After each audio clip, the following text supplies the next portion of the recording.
This is the Post Shift Podcast, a raw look at the hospitality industry. What is happening, Post Shifters? Welcome back to another episode of the Post Shift Podcast. This one is an interesting one. Like, the next couple of Fridays are going to be very interesting because most of these episodes I actually taped about a couple of weeks before this whole pandemic sort of hit.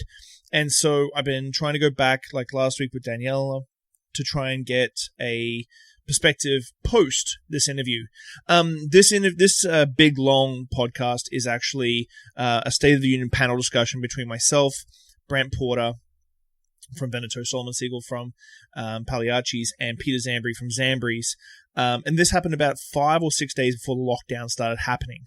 And so the thing that I want you to take away from this is a conversation we had about the State of the Union of the restaurant industry in Victoria pre-COVID. And we discuss a lot of things that are broken in our industry before the pandemic. And so it is a long podcast, I know, but there's a ton of juicy things in there, really discussing about how everything's changing and how we need to change with it. And this is all before the pandemic hit. So this is really good information there, guys. Hope you enjoyed the episode. Thank you very much for your support. I'll chat to you soon. Bye. If you haven't watched Post Shift Podcast before, or listened to Post Shift Podcast before, it's my twice weekly podcast about the industry.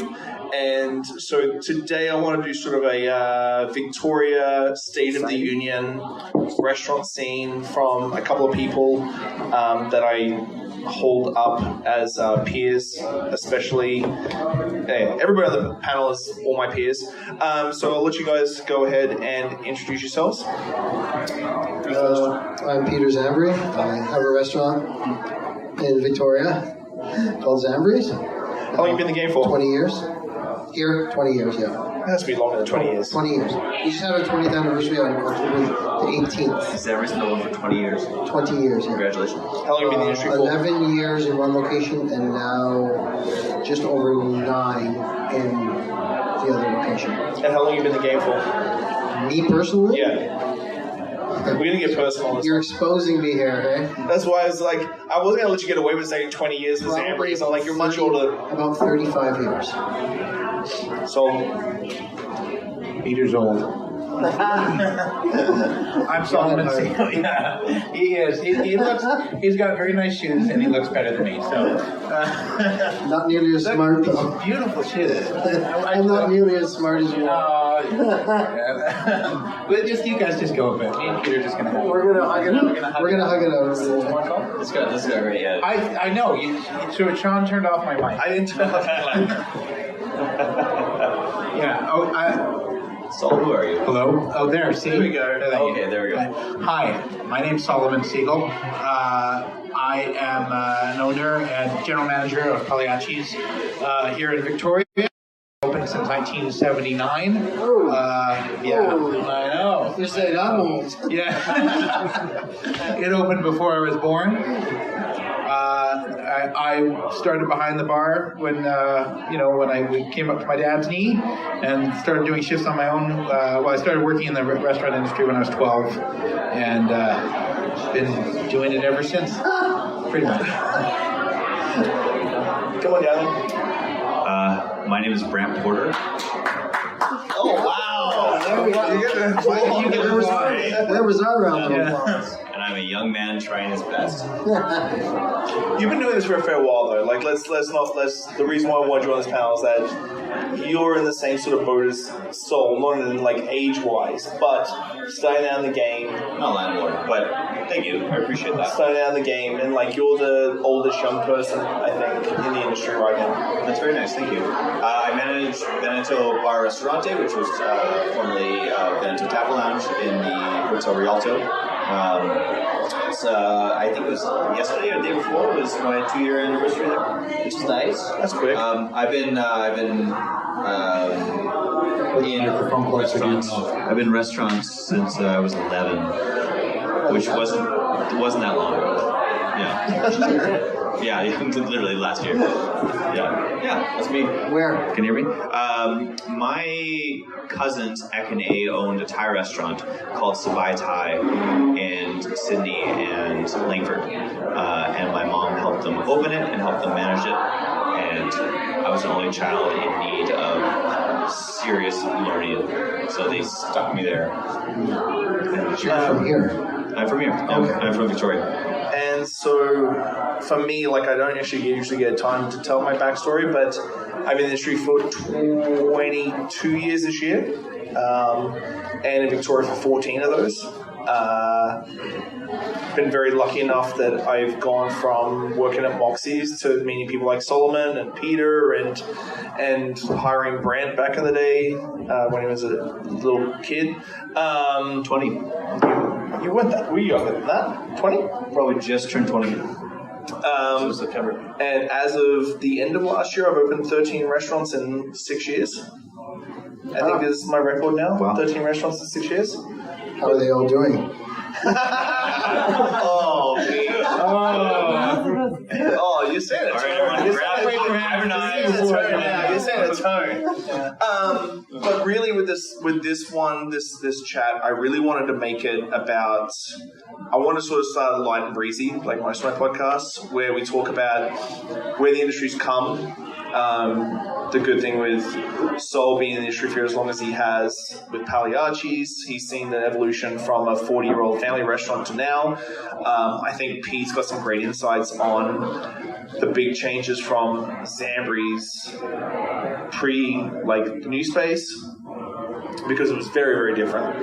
It was a very big change. Much different. So, and then Brant gets to sort of look in because he's sort of, even though he's younger, he gets to sort of ride in on the wave of cocktail culture. Because I think, to set the tone, like cocktail culture and restaurant culture, even 10, 11, 12 years ago, was not crazy. Like, it wasn't the way it is now, the way people talk about Victoria's cocktail culture. And I think I can speak more about cocktail culture than anything.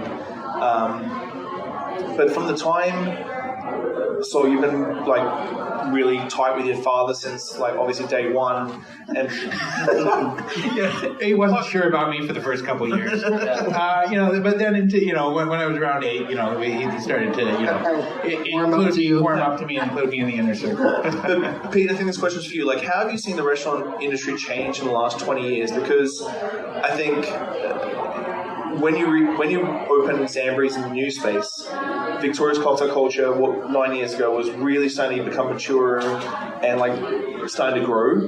But you went from this super rustic, I remember like wobbly stools at the bar, to like, which was awesome, to like this new space, new building, new everything. How have you seen the restaurant industry change in the last 20 years? For the stool stabilized.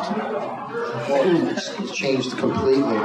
Like 20 years ago, there was like just a small handful of quality restaurants, and a lot of mediocrity. And I think the whole game has leveled up. There's way better restaurants. It seems like the clients know more. Like there was the whole, like within the last 20 years, there was this whole, Food Network culture as well. Like people just got into cooking, got into understanding restaurants, got into making better food at home. Like it's just this huge global phenomenon, and it's reflected here in Victoria as well. Like people just know more about food now. They're a little bit more concerned about their diet. Diets have changed. Like the whole thing from top to bottom is different than it was 20 years ago. Like just name it, from the amount of the demographic. There's more people in Victoria City. There's more people. There's more restaurants. There's more seats. There's better bartenders. There's more bars. There's like just across the plain. There's just more of everything. And I think not just with Victoria, but even Vancouver, like across Canada, it's the same thing. And I don't know. Is it better or is it worse? And that's kind of hard to say. I personally, I think it's better. There's more places to go to with quality food and a bigger variety to choose from. But I think this is probably one for Soule. Like, Pags was such a mainstay for like 20 years. I always call them pre-internet restaurants. Like, I think the internet changed a lot of things, which we'll get into. But like, how has that changed the business model for like Pagliacci, which was in 1979, which even 1979, like in the early 2000s, it had been open for over 20 years already. When things started to change, like what Pete's talking about, like the changes of diets and demos and stuff like that, like how has it affected? How's it changed business? I shouldn't say affected because it means negative connotation, but like has it changed business? First off, I think I should give some background to tonight. We were having a drink at the bar before, and I was sitting with these gentlemen here, and there were some lovely young ladies there who brought up that he had a beautiful beard, Brant. I'm pointing Brant for those listening, and completely ignored my beard. And It's a great beard. so thank you, but I came in here, Oh, we're getting some more beer at least. But then I tried to order whiskey, and Shawn wouldn't let me order whiskey. And so that's how this night's going so far. So I just want to, but the question was about restaurants. Well, when we talk about how has it changed in 20 years, like Pag's already been around for 20 years. Yeah. How's it changed in 20 years? I think that, there is the biggest change, I think, is that there is something broken with the restaurant guest relationship. And I think the internet change that you speak of, what really broke is that our guests used to come in with the mindset that they wanted to have a great time. And many of our guests still do. And that was it, right? And our job as the restaurateurs was to make sure that they had the most fantastic night of their lives. And if a guest was having a bad night, they could be like, hey, my food's cold. And we go, oh my gosh, your food's cold. Let me fix that for you, right? And that was the extent of the relationship. The culture of online reviews has given a lot of guests the impression that they're there to review the restaurant. And I think that is one of the biggest things I think is unfortunate, because I think it interferes with the communication here. That's why you can't have whiskey yet. Yeah, okay. So I wouldn't be burping if I had been drinking whiskey instead of beer. The communication between the guest and the restaurant has changed with a lot of guests, because they come in with the mindset that they're there to review the restaurant. And if anybody is here who writes online reviews, listening out there, go ahead, but you're not a reviewer. That's very, very important. Restaurant reviewers are different. So when you come into any restaurant, know that any good proprietor of that restaurant is there to make sure that you love your experience. And that's all they want. That truly is. Of course they want to make money, but the way we get to make money, the wonderful thing about our industry is that we get to make money by bringing people joy. So if you're not having an incredible night, tell your server, tell the restaurant, call them up, let them fix it, because they all want to. And I think that's probably, to me, the biggest change in restaurants is there's a lot of people who have lost track of what the purpose of going out is. It's no longer symbiotic. Well, do you think? In some cases, there's plenty of great guests, but but I think that there's a confusion that's happening right now. Man, I was going to start this light and breezy, but this is it's gone way deeper straight away. But you let me have whiskey, it would have been light and breezy. Yeah, that's coming later. Do you think with this change of just like here to have the wonderful night of my life, or here to judge the food, are people going out more and like they're not saving our restaurants for a special occasion, but they're saving them for I just need a bite to eat, and then people are being more casual with their food in the sense of like we're cooking less at home, we're eating out of restaurants more, but therefore we're being a little bit more skeptical of what we're having, just because there's more, like they're just digesting more, they're going to more restaurants. Do you think that might be part of it? I like that Brant took over the podcast here. You're in charge now, Brant. Sorry. No, we've changed the lead. This is Brant's podcast now. That's a great question. The thing is, it's a great insight, because the thing is, at the end of the day, is like I think I agree with like Soul and you. Is like at the end of the day, don't get me wrong, reviewers suck. These people that like can come into your livelihood and cut you down without like looking you in the With face. no experience to do that. They don't suck. Very often. Well, I take issue with that because that's if that's what the impression that I was saying, then I said it wrong. You're showing empathy because like you're trying. We're all people pleasers in the industry. Our main goal is to please people. Yes, but there's been a confusion in the industry of what the purpose of going out to eat is, and I think that we as an industry have to bear the responsibility to get people in the right mode and kind of drop some of the formality, become a little bit more personable with our guests, be a little bit. Remember that the people coming in we call them guests, not customers, for a very, very good reason, because they're not customers, they're our friends. They're our friends because, you know, what my dad taught me when I was a little kid, of course they are friends. They're putting food on your table. So we can't, it's easy to kind of go, oh, they're jerks.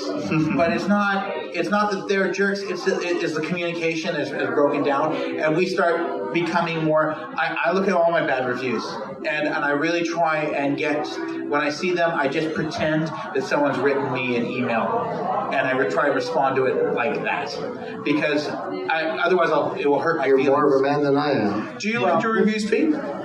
I'm not allowed to read my reviews. Are you not allowed to respond to the reviews? You've hired great people, Sam. Yeah, I don't respond to the reviews either. My general manager responds to them. How do you feel about the Because online? I'm Italian and my blood boils when we get a bad review, even though it's brought up to me, right, secondhand, and it's just like, this is what this person said, what went wrong, how can we correct this, what do we need to do, okay? And then we just go about making adjustments if it merits to make an adjustment, because a lot of people point their finger at things that we've been doing for 20 years. Yeah. That's the way we've been doing it. If it doesn't sit well with them, I'm not going to change for one person because they didn't like what we do, right? Like, I think our history speaks for itself. Do you think Food Network has the thing is, I always look at a lot of older bartenders who have been doing this for 40 years, and they write articles about like how to treat customers and that sort of thing, but you haven't worked behind the bar for 20 years, so you haven't had the app thrown in your face, like, can you make from a bartender point of view, or like, I saw this on Food Network, or even just the pictures, man. Yeah, people take pictures of me without asking. Oh, dude, come work at Pags for a day when you have food, pictures of food posted, with like non-professional lighting. It's just, it makes our product look bad. Totally, yeah. Diminishes it's like, we have people at Pags. I've worked at Pags on the floor, and it's literally like Instagram photos. Like, I want this off Instagram. I'm like, okay, that's the shell game. No problems at all. I'll get you the shell game. Yeah. Or the salmon the same. No problems at all. But as an internet thing, it's like I always say a lot of knowledge is a bad thing, because it also it sort of pushes that sort of agenda of over knowledge and over knowing about Food Network stuff and how Giada cooks, and that's how Italian is, and so on and so forth. But people knowing more about food has made people who make food good, like, successful.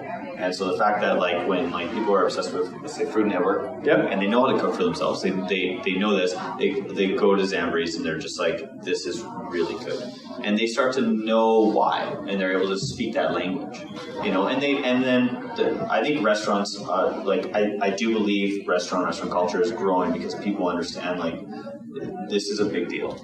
And there was a bit of that lost, I think, in part of the 20th century, which is like, cooking is important. These people are talented and hardworking, and what it goes from that to the plate is the reason why you're going out. And I really liked what you said, Solomon. It really is the Brant podcast now. It really is. It's so much more than you. It's definitely post-shift podcast with Brant Porter. Sorry. When you talk about the whole guest thing, like, that's like literally what was busting our brains, because like John Cannon was a very good friend of mine, or not a friend of mine, a good friend of the people that own that restaurant that I grew up in. He's like an uncle to me. Yeah, and he is an uncle to me, and like, that was the rule. Just like, no one leaves unhappy. No one leaves like not full. Just like, the people this thing. But it's their responsibility to leave happy as well. Like if they don't tell you if there's a problem, and that's where that symbiosis right on time, totally. And leave with a sour taste in their mouth, that's their issue, 100%. right? Because we are there to make it better for them. You ever you make a drink for someone, and hey, how's the drink? It's fine. You're like, what's up? Let's talk about it. It's fine. Just like, well, you're paying fucking like $50 for this thing. It's like the same as a plate of food. Like, let's not talk about fine. Like, how's it great? It's like, it's too sour. It's just like, done, easy fix, no problem. Like, literally whatever you want. Like, do not leave here unhappy. Yeah, and like, don't fucking keep it to yourself. You're not gonna hurt my goddamn feelings. But we have to realize that a lot of our guests are coming in kind of brainwashed by, again, not talking down, but there's so much corporate culture now where, if you have a problem with Bell Mobility, there no one cares at Bell if you're happy or not. They truly don't care. They're an evil corporation. Bell sponsor. And they don't care, right? But if you go and you post something, if this podcast big enough, then Bell might call and understand and ask me why I don't like them. Right, but because they care about that. You got a few minutes? Yeah, no, but the squeaky wheel kind of thing, where I know that if I want to renegotiate my cell phone contract, I call up the cell phone company and go, I'm very unhappy and I'm canceling and I'm going to another company. And if I don't say that, I'm not getting the real deal. Yep. They don't care anyway. They don't care. I have to say that. And it's in their script. If I don't say that I'm leaving and react in a big enough way, then they can't give me the good deal. Right? And that's where people, our guests are coming in to our restaurants with the idea that they have to, that nobody cares at the restaurant about them, that the server can't fix a problem, that the only way that they're going to get, and that if they're going to send an email, it's going to go to some management office who doesn't care, that the only way to really get noticed is to go online and be loud about it, kick and scream. Yeah. And whereas, the staff that I train, right, I go, nobody leaves unhappy. Mm-hmm. You run down the street and hand someone back their money before you let them leave unhappy. It's the worst thing that can happen to a business is to have your advertisement, which is really the best advertisement, the only true advertisement is your guests talking about you. Totally. I think word of mouth is why Pags have been open for. Yeah. I think 1,000 years. I think word of mouth gets undervalued and overvalued a lot of the times. Like it gets true word of mouth, person to person, gets undervalued, and social media word of mouth gets overvalued quite a lot. Yeah, but that's like across the board with everything these days. Yes, not just restaurants. So makeup. Going back, any buy, sell, the whole game's changed. So going back, and me and Saul have had long conversations about this one, so this is going to be a great question because we've had massive conversations about this. Sean's wrong, just to get to the end of the conversation. Would you have opened a restaurant the way you did 20 years ago, 40 years ago, the same way? Well, you're the one because my opinion is if you opened a Pags today in the ecosystem we live in, you would just get crucified online. Like tables too close. Like that's why I call it pre-internet restaurants. Like you actually did it in this sort of, you created a brand based on organic growth through real person-to-person relationships. Well, I think you're answering your own question then. I wouldn't open the same restaurant as I did 20 years ago. It would have to be different. There would be no choice. It would be different. Would you open Zambris Part 1, or would you open Zambris Part 2? I would open Pagliacci's. Correctamundo. But Saul and I have chatted about this at length because, people complain about too big of portions. People complain about being in line. People complain about 2 tables too close, too loud, too someone. And we talk about reviews and stuff, and they go, game past that. Is this a question about the customer now? Well, because people are going to complain about everything anyway. It sounds more like it sounds like Solomon. Are you going to open up packs tomorrow?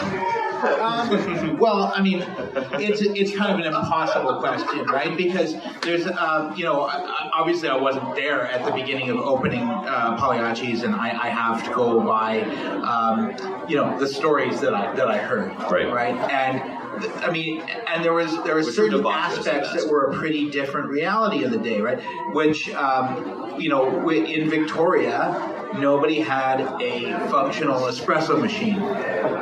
Nobody made cooked cheesecake. Nobody could serve alcohol on Sundays, right? That's crazy. Yeah, nobody had live music, right? So and the Mint was a good example of that, because when the Mint first opened, where we're sitting right now, they were the only license in Victoria that was allowed to serve a drink every Sunday between midnight and 2 a.m. Which was a completely fuck up at the city council. Someone at the city council fucked up the food party sign off on that one. Yeah. So if you wanted to drink in Victoria next door for 2 hours a week, this was the only room in Victoria where you could get it. And there used to be a lineup out front of people getting in, and then the VIP lineup out back. And the people, I don't think one person ever got in the lineup out front. And Pagliacci's had that for Sundays when we in 1979. Like there was nobody else, and then we had live music, and we had food that had spice in it, which at the time meant garlic. It was an ethnic black pepper and garlic, right? It was this crazy, insane thing, right? And it was, so the market was so radically different, right? Because the food in Victoria was really bad at that point. Like the restaurant that had been in the space of Pagliacci's was serving like old people stale white bread cucumber sandwiches, right? Nothing was made fresh. There was no flavor going on. There was really nothing going on. And then my dad and my uncle and the Di Fiore family opened up Pagliacci's, and the Di Fiore family brought over like a bunch of traditional Italian recipes that we started with. My dad, I think influenced a lot of his like love of the kind of New York style eatery. They brought in live music and all that excitement. And the tables weren't close together immediately. The tables got close together because they got busy, and they kept on adding tables because they wanted people to have a seat, right? So there was a very organic part of Pagliacci's that started out. And if you look at old menus, you'll see one or two dishes that were there, but there was a lot of trying to figure out what the guests wanted and what worked, and keep doing what worked and change what didn't. And we try and still do that. So I guess in some ways I would open up that again, because I would still open up a place that tries to ride the wave of what's working and throw away what doesn't work. I think that's really hard, though. It's very hard. I think more now than ever. And we talk about this a lot when we look at restaurants that we look up to. They open with like a focus, and it's like razor sharp. Like, here's what we're gonna do. Here's how we're gonna do it. We have spent this many R&D hours to make sure that we are going to give this product, and this is why. And it feels like those restaurants sometimes are more successful than ones like Pags, where it's just like, we're going to open up a restaurant because we believe in this and this food, and we believe in the fact that the space is open, and we'd like to open a restaurant. And then working through experience and movement and change and being able to kind of fuck it up a couple times, or but I think it's based on the why versus the how. You're talking about restaurants opening because of the how, not because of the why. Right. The why is more important. What made you open Zambris? I had nothing better to do with my life. No, but let's get to it. It's Why not? I was living in Italy, and I came back specifically to open that restaurant. I think okay, no one's let us swear anymore. He's just walked in the room. My daughter's here now. Yeah. Someone wanted to come see Dad. Oh, awesome. Yeah. I think, I think one of the reasons why, Peter's being, coy and cautious, but one of the reasons why he opened his restaurant, why my family opened a restaurant, is we want to make a living. And I think one thing that's easy to forget. Also, because I don't know how to do anything else. Yeah, because we want to be able, we want to be able to afford to buy food. I've never done anything else. We want to, buy our kids, fancy jackets and plastic toys That's a great jacket. and olives, to keep our children happy. But that's so critical to, and it's not. And I think sometimes your Gentile culture kind of looks down a little bit upon the desire to make a living and to make money. But it's a good thing, because if more restaurateurs looked at their guests and went, these people are going to make me money. Well, I have to be good to these people. I have to keep them in here. I have to keep them happy. That's why, I grew up with a dad who would chase guests down the street if they were unhappy and bring them back in, because he didn't want to let that go. He wanted to make a living for his family. And that's ultimately the reason why we're doing it. And it almost seems like a dirty thing. We're supposed to say it's about the culture or the craft or the art form or some higher calling. But there's nothing negative about wanting to make money in the hospitality industry. In fact, it's a wonderful way to make, it's very hard to do, but it's a wonderful way to make money. You get Italian culture, Jewish culture, there's a basic thing of when you love people, you feed them. That's how you express love to people, is by putting food in front of them and making sure they eat it. I can't deny that at all. Yeah, it's true. So we get to make our money by feeding people, by giving our cultural expression of love. It sounds like you're conning someone when you put it that way. Yeah. You're just you're going to pay me for this? We could be writing parking tickets. We could be writing parking tickets. I could be. Yeah. I'm numerous enough that I could. For someone who I thought was going to be the most vocal person on my panel tonight, you're actually the quietest. Me? Yeah. Oh, I've got nothing to say. But how do you, let's get back to, how do you be yourself, Peter? Because the great thing is that I know Solomon, posted taking over Pags, and I know Solomon when he had Solomon's, so I have all the horror stories and all the stories from Solomon's back in the day, and when he talks about passion and versus money and stuff. We've done seminars on this whole thing. How do you balance off? Looking back, how do you always balance? Because you're a super passionate person. I think your real thing is your happy place where you're just making food in the kitchen and not really worried about ticket times or anything like that. How do you balance that off? How do you balance your passion? Well, I am worried about ticket times. It's the most important thing for me. 100% really? Ticket Absolutely. times. So absolutely. Get people their food. So passion and ticket times. Passion versus ticket times. Forget the money. But you know what? For me, is I'm looking forward to tomorrow. Things that have gone in that have already happened. If there's a problem, we rectify it, and it's done with. What's going on with tomorrow? What's coming in tomorrow? Who's going to be here tomorrow? Right? That's kind of how I just keep happy and keep my focus. I don't worry about the past. I worry about what's right now and how we're going to be tomorrow. That's just all I do. That's a good segue. So talking about that, what do you feel in the next 5 to 10 years are going to be the biggest issues in the restaurant industry? Well, I know we've already got some massive issues now, and we talked about a few people that hung out. Food security. Okay. Food security. That's probably the biggest issue. Things are what is it? There used to be 250 different varieties of apples, and now there's 10. Stuff like that, right? How you can get your food local. I'm a big proponent of trying to use as much local product as I can. Let's face it, I have to make an omelet with peppers in the wintertime, and they come from either Mexico or California or wherever. But in the summertime, most of my products is local. And I think that's where most people are going to move towards.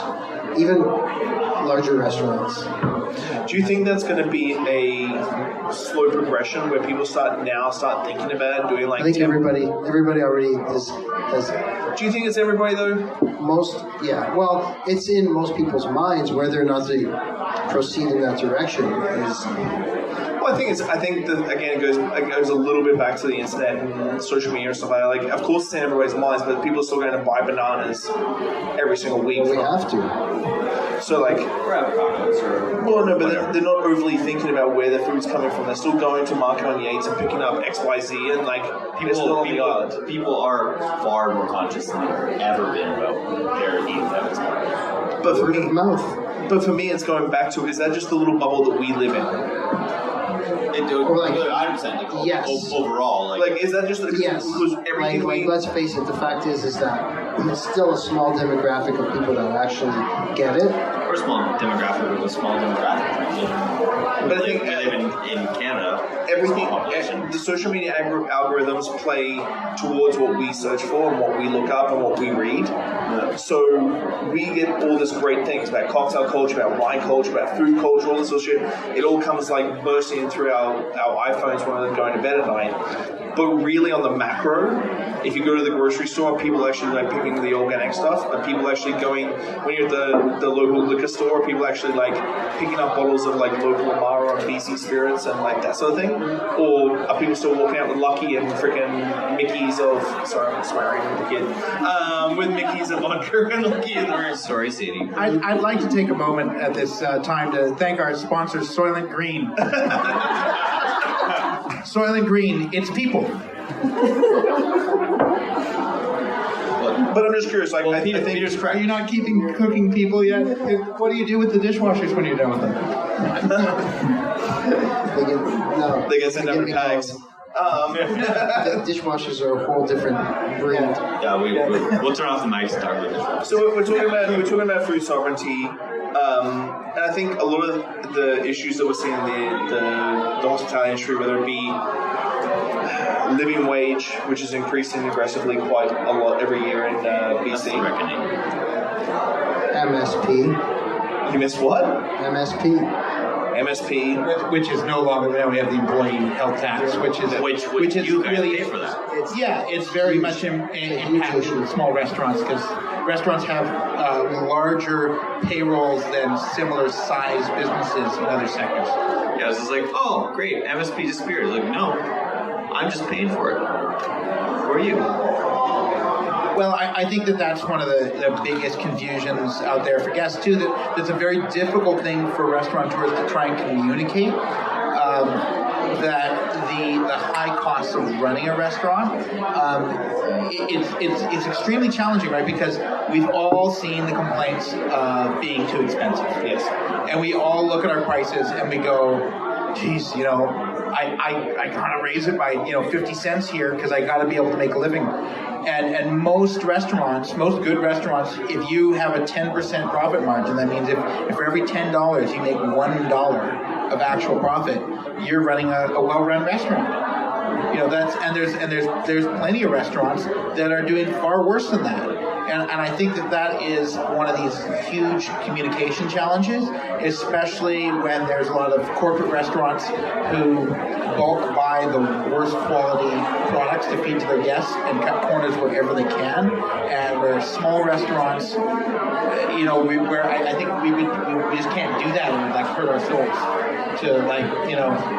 Even if nobody, even if our guests don't say anything about the type of pasta we buy, we need to buy the right pasta that we feel good serving. We need to buy the cheese that we feel proud to serve.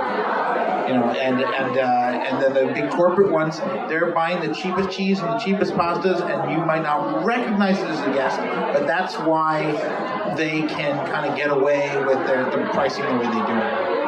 At 12%. Yeah.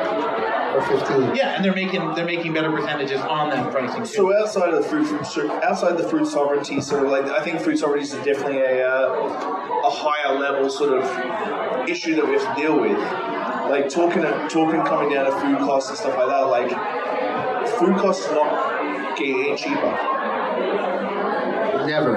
At all. Never. It continues to increase. But you can't raise your prices to match that, or people don't come back. In the last 6 years, our food costs has gone up, that we've allowed to go up on purposely about 7 or 8% from what it was 8 years ago, because we're not going to stop the quality, we're not going to cut quality, we're not going to cut portions, we can't raise the prices as quickly as food costs are going up. So we're just keep eating those costs and dealing with slimmer margins. Pete? Same. It's the news. Okay, but on the flip side, from an employee standpoint, like Brant, you're one of the younger generation. Luckily, we're a little bit older. We've got a little bit more money in the bank sometimes, and partners and so on and so forth. Sure, my dude. But from a and I'm sure that Solomon and Pete will be able to touch on this when it comes to labor shortage and stuff like that. But from your guys' point of view, what is stopping younger people getting in the hospitality industry when it comes to the cost of living in Victoria? Just Victoria. I think entry level positions in hospitality don't pay very well, and I mean they can't. I don't have a particular solution to that. But I don't think entry level positions pay enough for people in this city to live, more or less. That depends on restaurant, but it's starting to feel that way. And moreover, I don't know. It's restaurants have gotten a bad rap for a little bit. And it's worrisome, the world's more connected, and when you make a choice to, you're a young person, where am I going to work, how I'm going to make my way, I'm going to university, or I'm just trying to do a thing, and just well, I heard so-and-so got fucking yelled at for dropping today. I'm going to go over there. Yeah. Or whatever it may be. And so I think the restaurant industry is coming to terms with it's not becoming the wild west that it was, of we'll be real small because tips are good and you get to live your nightlife and all your fantasies will come true because you work at a restaurant. Well, Pete's itching to say something right now. Not really. I think you're correct. It's it's a lifestyle. It's a lifestyle choice to work in a restaurant. And I think that's definitely not the money game that it was once. Totally. When rents were cheaper, food was cheaper, wage was cheaper, everything was less expensive, and the owner and proprietor just made better money. And it just doesn't happen like that anymore. No, it doesn't. Well, I think in Victoria especially, I talk to my wife about it all the time about moving to Vancouver and stuff. I think Victoria, especially over Vancouver, they say Vancouver's really expensive, but I think Victoria, how much money you can actually make taps out way quicker than what you can make in Vancouver, but the cost of living is as high in Victoria as it's very similar. If you but you can't make as much money. No, of course. It's way worse here. And I think it is a passion thing, but again, going back to what Sol and I were chatting about, passion versus money and stuff, we've talked about this on a number of occasions. Passion can only get you so far. Passion doesn't get young people in the door to do these jobs. Passion comes later. Passion comes with hey, getting you getting you started. Passion comes you're a bus for 18 months. No, I want to be a bus for 6 months, and I want to be a head server by 12. Totally. And you're well, no, that doesn't happen. It's just I can get this construction job, get paid $36 an hour. I have a break time, I have this time, I have that. I always have my weekends. If I don't have my weekend, I get paid $64. So it's hard. It always feels like we are behind the gun with this sort of things. Is that a Shirley Temple? Special. Oh, nice. Yeah. My podcast has gone off the rails. Brant's hosting. I have a kid on the panel with a Shirley Temple. This is not a post-show podcast. That looks really good. The thing is that with Sadie is that she's got more restaurant experience than most of the people I know. We were cooking dinner together the other night, and she started playing restaurant while we were cooking dinner. And for Sadie, what playing restaurant looks like is she goes, I'm like, well, how's it going? call and she's like, my server's an hour late. One of my cooks didn't show up. The food's taking too long. I'm like, what are you going to do? I'm like, I'm going to lock the customers in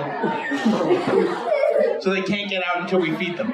Give them more bread. Give them more bread and crank the music. Let's give Sadie the microphone. Or, yeah. Do you want to say anything? No. Okay.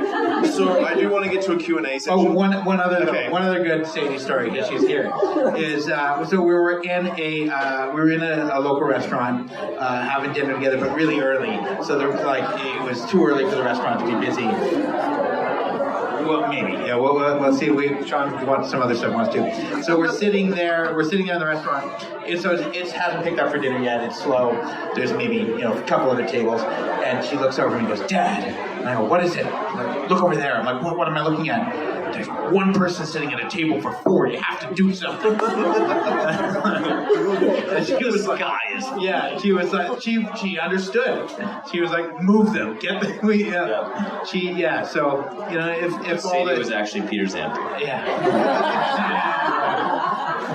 Okay.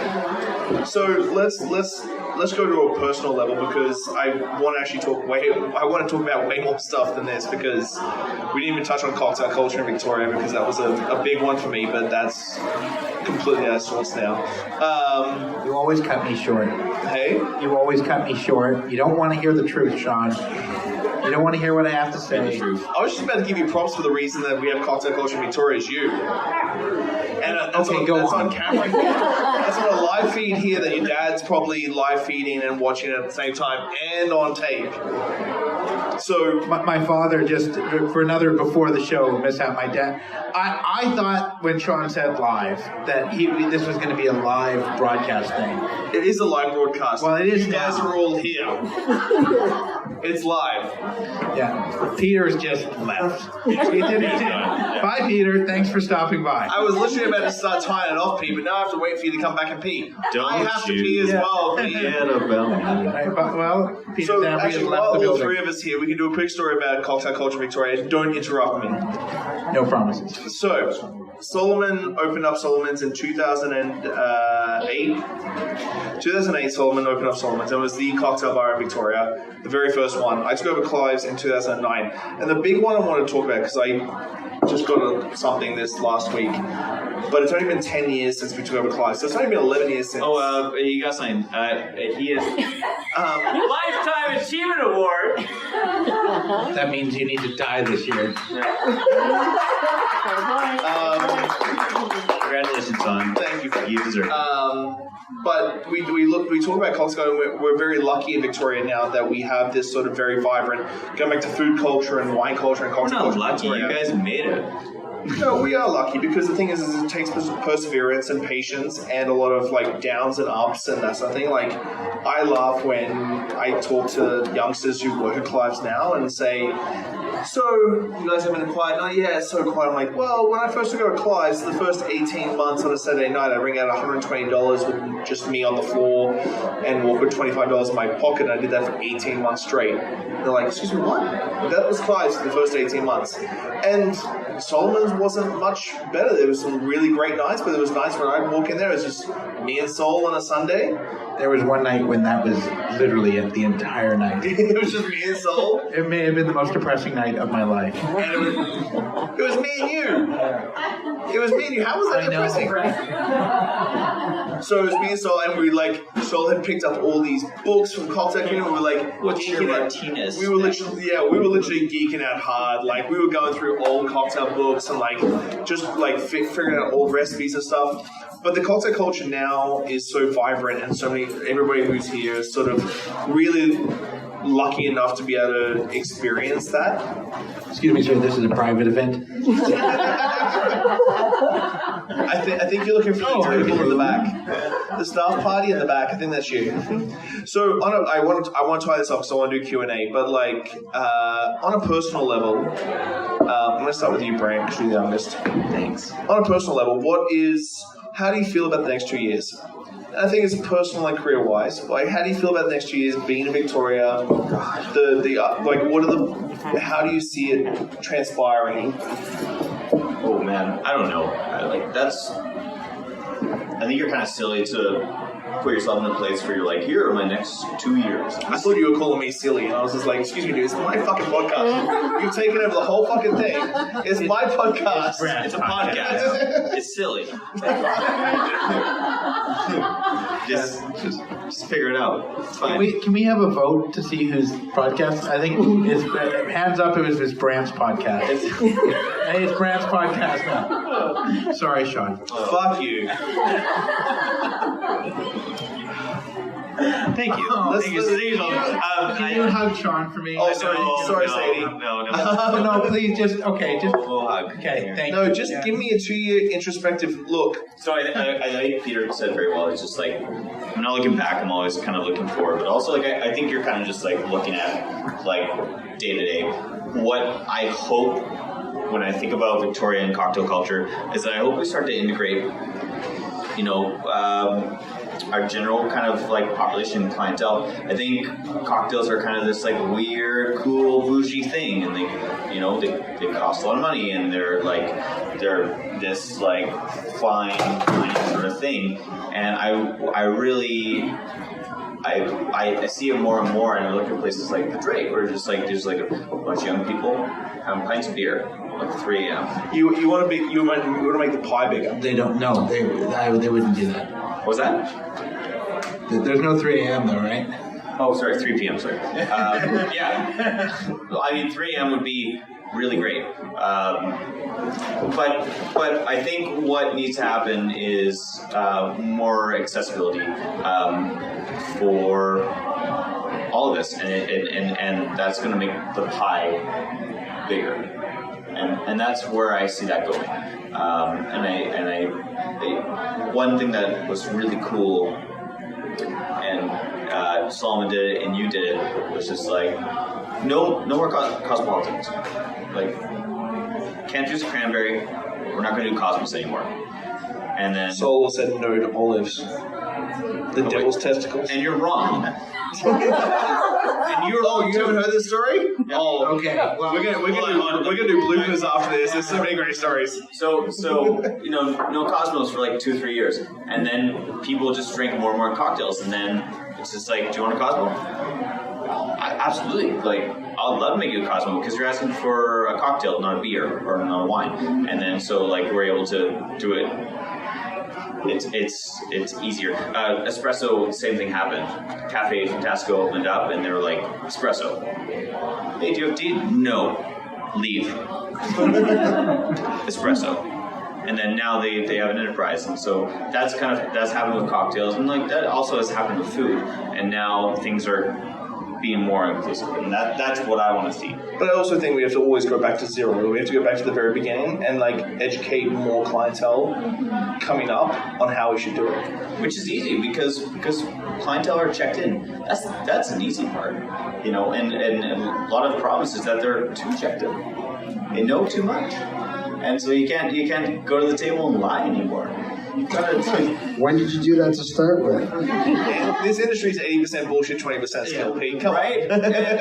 And so, yeah, like, all that we're getting is the need for better trained staff and better restaurants and better products and better things, because people have more knowledge, and knowledge is power.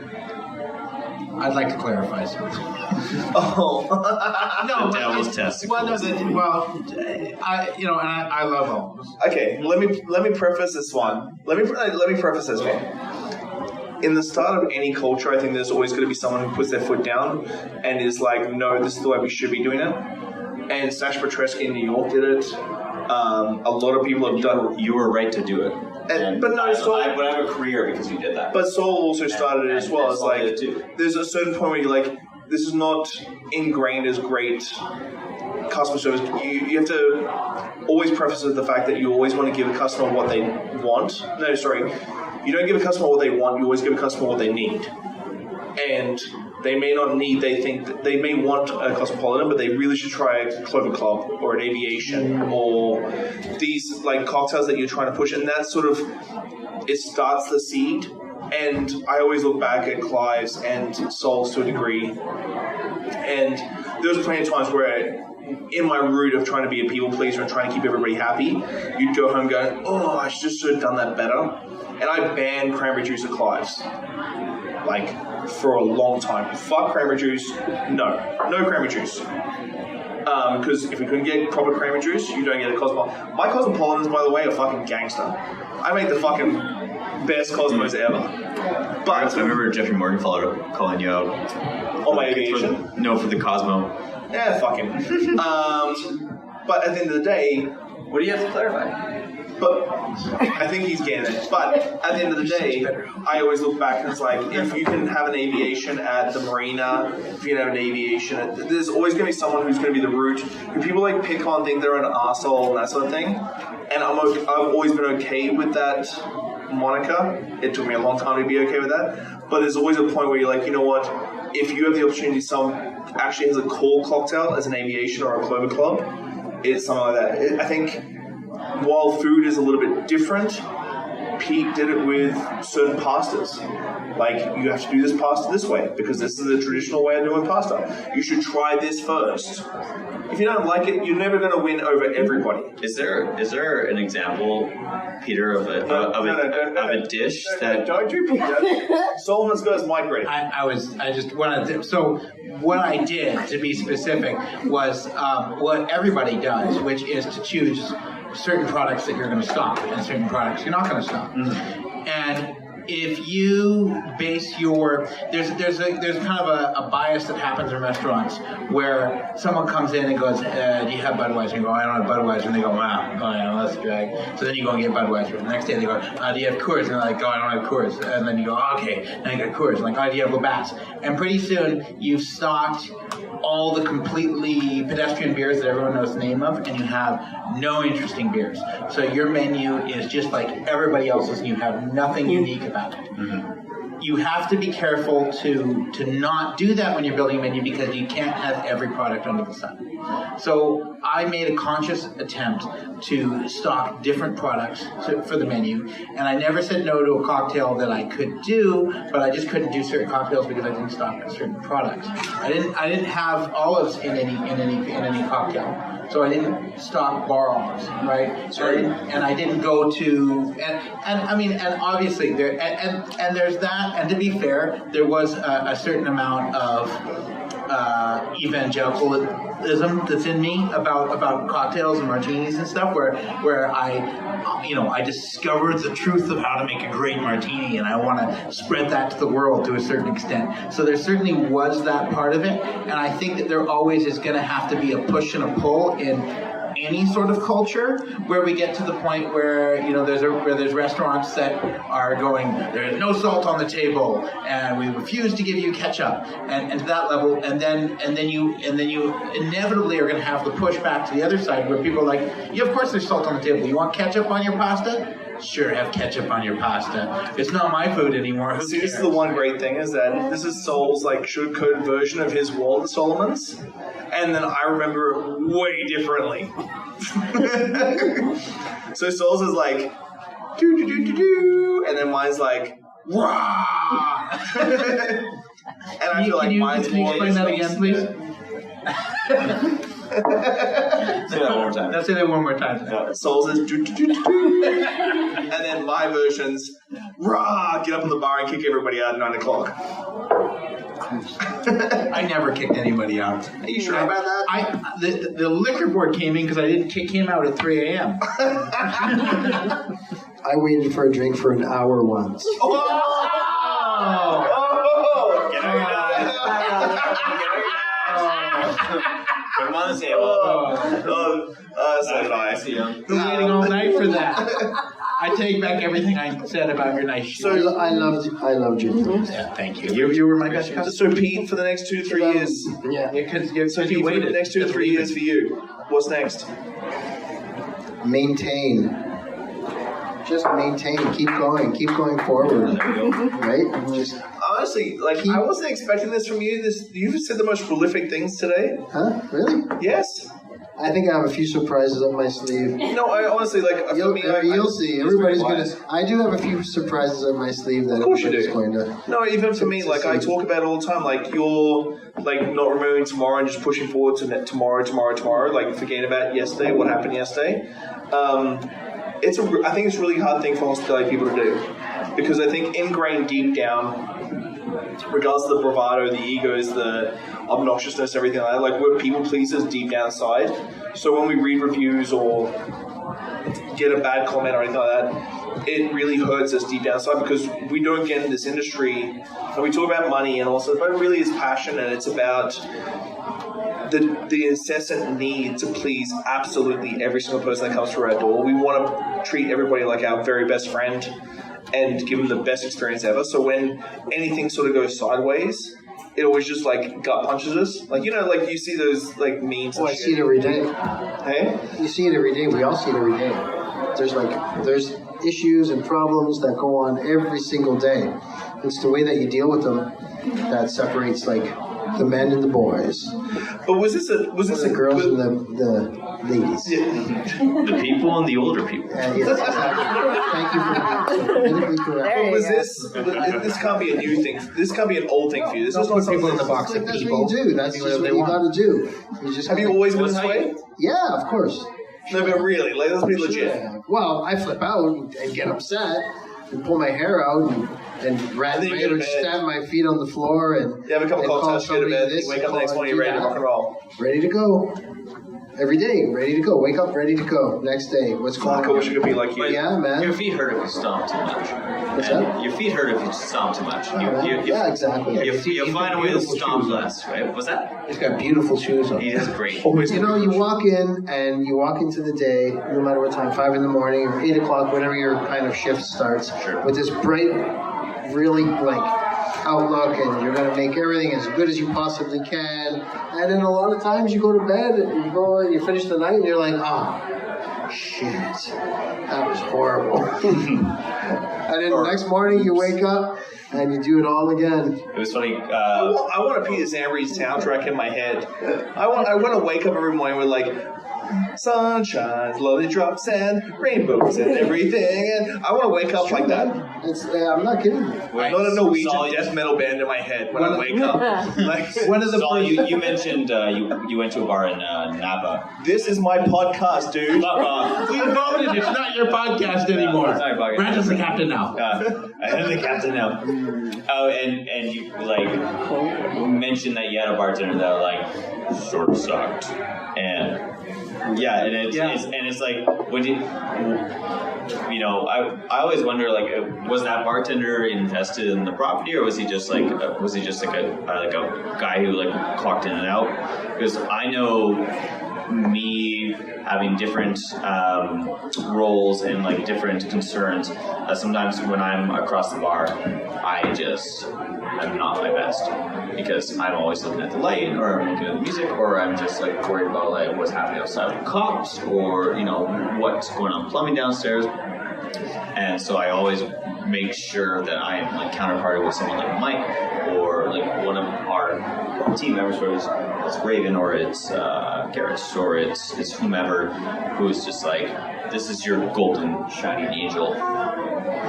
Like they will help you. I'm gonna go scream in the walk-in for 20 minutes because I have everything to worry about. And so I know you as an operator and owner, just like screaming in the walk-in sometimes because we're like, I thought we figured this out. I thought we figured out whatever it was. Every day. What happened?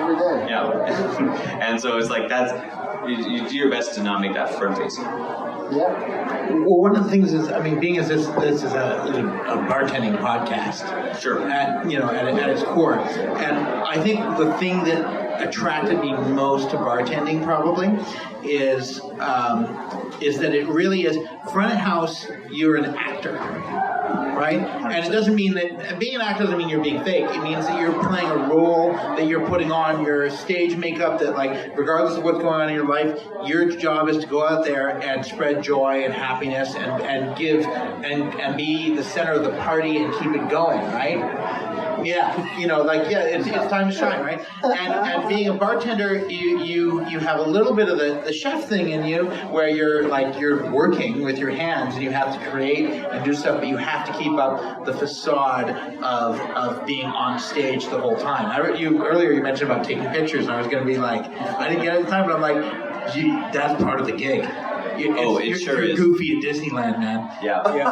You're short. Maybe you'd be Minnie Mouse. I don't know. I'd for sure be Minnie. He's definitely Minnie Mouse. Yeah. But that's part of the gig is that there, you're on stage, right? So you have to remember that and absolutely go scream in the walk-in, and that's your time when you get to go behind the stage and go and let it all out, and then you go back out on the floor, and when you're on the floor you need to be on stage, you need to smile and look at people and tell them that you're having a great night. Because you are? Yeah. Because you're at work? Work's great. I've had moments where I've been at restaurants and been loving my experience, being so happy, and then then you see like the boss or something, and then you look over at the boss and you're like, who maybe you know, and you're like, hey, how are you? And they're like, and then you're like, oh. And you're like, well, okay. fuck, thanks, pal. Like, it was your job. I'm here to have a great time, actually. So just, later we'll have a beer and you can tell me how rough your life is. But if we're not going to leave somewhere and have a beer together, then you need to have your stage makeup on and be happy and make sure that your guests are getting the experience. They're paid for a show. Which is funny because you work at a restaurant called Pagliacci's. Yes. Put on your clown makeup. Beat your drum. Yeah. And then half an hour later you see Solomon crying upstairs and stuff washing. Yeah. Well, that's the joke, right? Where the guy goes to the doctor and he just goes, I'm so miserable. I can't. My life is just horrible and I'm so unhappy. It says, well, what you have to go, the great clown Pagliacci's in town. You got to go see the great clown. He'll cheer everybody up and he'll make you happy again. And the doctor goes, but doctor, I am Pagliacci. And on that note, do we have any questions from the crowd? Literally anything at this stage, because Brant will answer anything. He's had 3 drinks, so I've had 3 full drinks. He's had 3 full drinks in the last 8 hours. Yeah. So, Brant, is it question session? I'm not sure. Shawn has the authority to. I have a question. Would you guys like anything to drink? No, Brant's good. Do you have Bushmills? Yeah. But no. Well, I like that. Yeah, we do. Look at Alex. No, we don't. Solomon, you wanted a whiskey? Yeah. What do you? Well, I want a Bushmills now. We're not. But honestly, any questions that you guys have? Like a Jameson's or something? Anything? Double neat. Yeah. Single needs for the. Single needs for all y'all. Yeah. And it was like a triple neat. This isn't for me, is it? No, Nate's got a question. Hey, if you got talk in the mic because I'm recording. He's got a question. Yeah. Camille Iverson, Veneto Ristorante. How do you think cocktail culture is going to change in the next 5 years? In Victoria specifically. Can I take this one? I really hope you do, because I'm curious. I basically make my living around like these sort of predictions that you get. So I think in Victoria we're very fortunate. I think we have a great saturation point in Victoria. So I talk a lot about the slices of the pie. So how big the pie is getting. I think back in the day when Solomon took over Veneto and I was still at Clive's, there was 2 great cocktail bars. And then Little Jumbo opened, there was 3 good cocktail bars. And then Olo, then Cafe Mexico. And I'm not naming just the places I've opened, but like... but how much bigger has the pie got? So when I did FCW, rest in peace. When I did FCW, Have a good night. see you soon. Can I tell you? The big thing for me is that we always need to remember to take customer education back to 0. And I think that's the real key, is that after my months in Singapore last year and seeing their culture, Victoria's always been big on the fact that for every $1 that we spend on industry education, we spend 3 cents on general public education. And that is why we are lucky enough to have people sit in our bars and like go geeky cocktails, come down to the Mint and go, Swans has Negronis on tap that sell. this is a testament to the groundwork that all cocktail bartenders have done to build the education of clientele. We can all be great bartenders and great industry people, but unless we have a consumer that can actually consume what we're doing, it doesn't mean diddly squat. And it goes back to what we did at Solomon's, what we did at Clive's, and really like that inch by inch education, bit by bit by bit by bit, to build up our clientele. And I think we need to keep remembering that every time we do an industry seminar with a great brand ambassador, we should be doing a general public seminar the exact same way as we did at Clive's again. Because the thing is that we built a big pie out with Veneto, Clive's, Solomon's before it shut, that sort of thing. We built a decent sized pie. But the thing is, we need to keep building that pie because we've got smaller and smaller portions that we can draw from that. Like people who love tequila and mezcal, go to Cafe Mexico. People who like local spirits, go to Olo. People who like the late night, and Alex is becoming very local centric here too, come to Mint.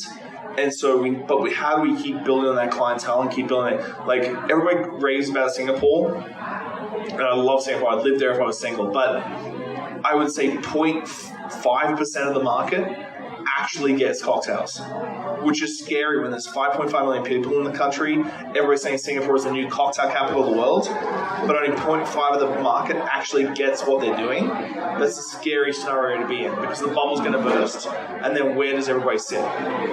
So in the next 5 years, I think the cocktail culture in Victoria really needs to pull back to their roots and understand the people who drink what we want them to drink, not what they need to we give them what they need to drink, not what they want to drink. So we need to start educating our clientele on what we need to drink again. What are you talking about? You're right. I have a request for the next 5 years. Just with, there's so many really talented, amazing bartenders coming up. But those bartenders, I just really hope that they take their time, spend time learning classic cocktails, spend time learning balancing classic cocktails and knowing your product, and not rush forward into making amazing 15-ingredient drinks because I'm bored of the 15-ingredient drinks and I just want to go somewhere where it can serve me a really well-made martini. I just want a sidecar. Yeah. But also I think that goes back to just patience. Solomon's, if Solomon's was 18 months ahead of the curve, honestly, if Solomon's had opened up in 2010, it would still be open today. You were well ahead of the curve. Well ahead of the curve. But there's always someone. I know. Right? But there's always someone ahead of the curve. Thanks. Luckily enough, to be really honest, Clive's only succeeded because we had a hotel budget. Soul's was standalone, independent. If I didn't have hotel budget, I probably would have failed. I think Clive succeeded because of the passion that you put behind the bar. And I'm not blowing smoke up your ass. Which is great. But the thing is, at the end of the day, is if Soul's existed 6-12 months after Clive's opened, it would still be open today. It is still. Or if I had the capacity to work as hard as you do. But the thing is that patience. I think patience is the big one too, right? Is patience. You have to be patient. You have to continue to be patient. I go back to the 18 months of Clive's, and Soul sat at the bar on a Saturday night when we were fucking empty, and he would be my tip for the night, not the tip. A tip. I don't recall ever tipping you. So, I think patience and the grind is the big thing for the next 5 years. Patience and grind. Anyone else? Well, Nadi, you have a question? Not so much of a question. I'm really happy to be learning from this side of it. Oh God. Hi, Nadia. Just Closer to the mic. Local lover of the cocktail scene and everything that you guys are doing. And I just want to speak to that point because as someone who loves the cocktail but wants to learn more, I really appreciate having these sorts of sessions and having the industry sessions that happen and having people who are not necessarily behind the bar welcome to learn those things. Because like you said, Brant, earlier, it does mean that when I come in, I'm like, okay, this is what a gin Ramos is supposed to be because I learned about it. Fucking Ramos. I was talking to Mike about a gin Ramos. I was like, one day when you're ready, can I come in and don't hate me because I just want to have a really good one. And so there are places I know that I will go to do that. So he brought it up a couple times because I'm a fair bit younger than the rest of the team. But I learned about cocktail culture through the internet. And I was working in a restaurant, and I was offered to be the bartender because I turned 19. Now that was really exciting for me. The owner of the restaurant, my cousin A, still the coolest guy I've ever met in my life. Because ever Fuck you. You run a podcast. No, I think you do now. I'm just gonna get paid royalties now. Yeah. We spoke about royalties. And he made me this cocktail for the whole gang, and he made it in a deli cup, which is this is called a sexy time, and it's vodka, like a raspberry vodka, and lychee liqueur, and sourpuss, and all this sort of stuff. And I'm like, oh my god! Not only does this taste great, but also just look at the attention you're getting. You're the star of the show. This is wonderful. What's the sexy time of the next Veneto menu? It's already coming. We're bringing back sourpuss. Coming, yeah. We're bringing it back, baby. We're bringing it back. But then I dug deep and I found videos online, and it's just the Sazerac. And so I went to Clyde's and I asked for a Sazerac, and everyone was kind of surprised, and they were like, yeah, Sazerac. And then that was literally the moment where my career began.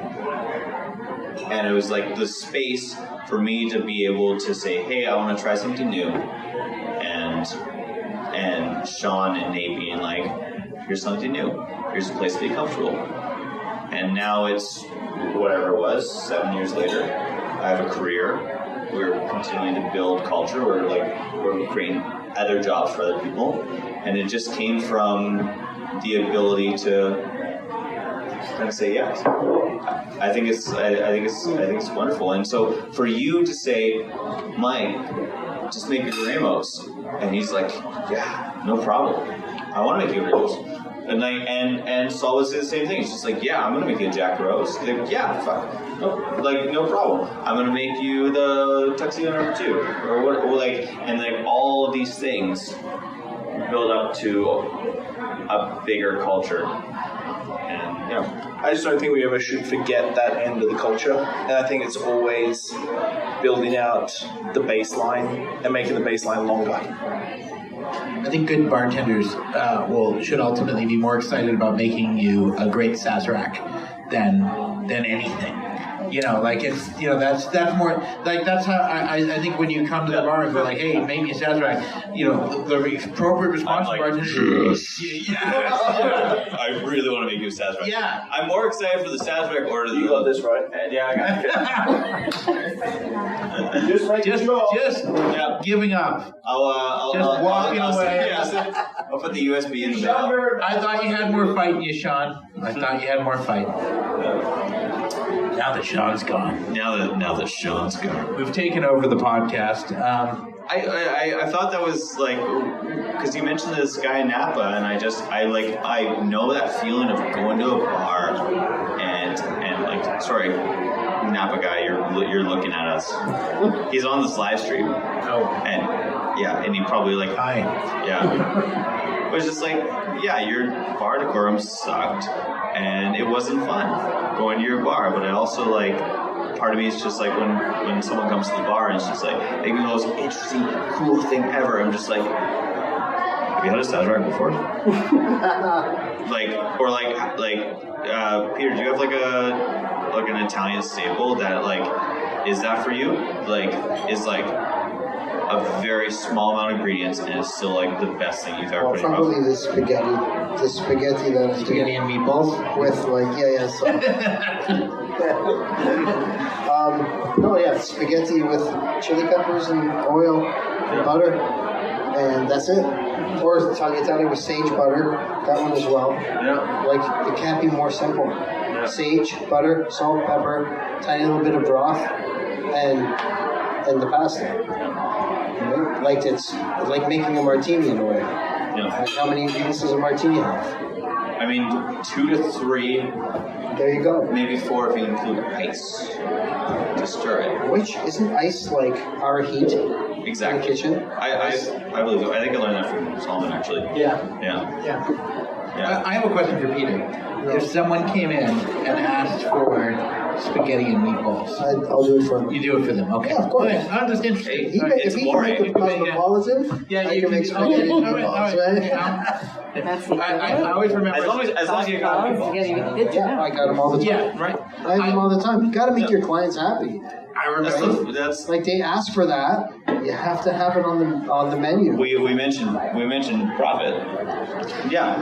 Make meatballs. My dad always tells the story. Pizza. It was the first night he opened up Pagliacci's. He was the only person on the floor. He's sitting there, with his father. Sitting in the restaurant. This is my dad. Yeah, it was like the first night of opening up. Nobody's in the restaurant, right? Completely empty. He's sitting there, the only person on the floor.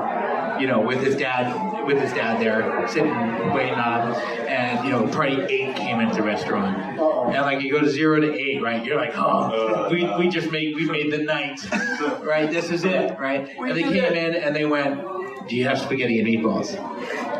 And he went, "No, I'm sorry." Really? And his father looked at him, and then people walked out, and his father, my grandfather, looked at him going, "How could you not have spaghetti and meatballs?" and it was because it was this moment of because people in 1979 that was Italian food. Regardless of if it's not Italian food. It is in people's minds, right? But you never have it in Italy, right? You never have it that way. Yes, you do. You do? Polpette. Yeah, with spaghetti noodles? Of course you do. I've always understood that as being as something you don't have together. But it's guess what? It's gone back there. It's gone back down. It made full circle. I'm not kidding. Okay. You. Oh wow. There was a little place in Rome right outside the train station that I went to. And I'm like, okay, I'll go here. And it was packed. It was lunchtime. It was packed with business people in suits and whatnot. And I kid you not, everybody was having the same thing. Just plate. Guess what they were having? Really? Well, Guess what they were having? No, that's perfect. I mean, it bookends into the conversation about having about having cosmopolitan. Or you know what I did? America has influenced a lot of people. Yeah. America, North America. But things come full circle that way. USA. Yeah. USA. When Catalana was open and I was the head bartender there, I kind of went polar opposite with the olive thing at that point. And when you ordered a martini, you had a choice of 3 different types of olive. And it was like there was a whole martini service with and they were served. They weren't in the drink. They were always on the side, so they didn't interfere with the drink. So you had 3 different styles of devil's testicles put in your martini. None of them were in the martini. None of them were in the martini ever. I wouldn't do that. Seriously? Man, one Capitano in a bottle of the martini balances the drink. No, it doesn't. Yeah, it does. You're wrong. It needs acidity. Vermouth and olives go really well. I think my favorite martini. They go great. Was the one that You know what used to do at FTW with the olive that was stuffed with an anchovy and what was cheese. it called? That was I like that one where you serve the ham sandwich. What was it called? It was called the. It was like the ultimate dirty martini. What was it called? So bad. I fucking. What? It was so bad. It was good. It was so dirty. It was the dirtiest thing ever. It was like an oil slick on the top of the Great. I loved it. Well, since the question came up and that people asked me to talk about the martini, I don't think anybody in the room wants to talk about the martini. No one cares anymore. Talk about the martini. Okay. You know what goes great together?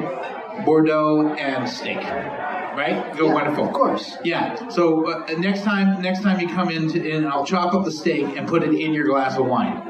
Is it still a good idea? Just because things go well together doesn't mean you need to mix them.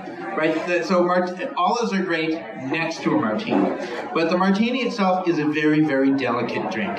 It's a delicate balance of gin and vermouth with orange bitters. Just before you continue with this, Cody, can you leave the room? I just feel like anything he says right now, you're just going to take wholeheartedly to it. This is the gospel I'll start truth. hearing about complaints from Alex about you saying, "You don't get olives in your martini, you pig. Get get out of here. And a touch of acidity is important, which is why it's so critical that the lemon zest happen on top of martini. And if that doesn't happen, like the drink It's not acidity, but yeah, I get it. It's not. Well, no, there should be enough acidity in your vermouth. If your vermouth is not stale, then you should be using enough vermouth that it should balance. On that note, Squamble Vermouth just released a dry vermouth. Oh, that's exciting. And it's freaking unreal. I can't wait. Yes. And on that note, can I take my podcast back? We voted. No. Well, I was Now, do you wash your glass with No. vermouth before you make? No. Okay, stop. Is that? Like, I need to know. Okay. This is an off mic thing. No, seriously. When a glass comes out of the don't try and when a glass is sitting there and it develops the smell and the flavor of the room. So we as in the guys who pioneered to do this, like every bar that makes cocktail bars.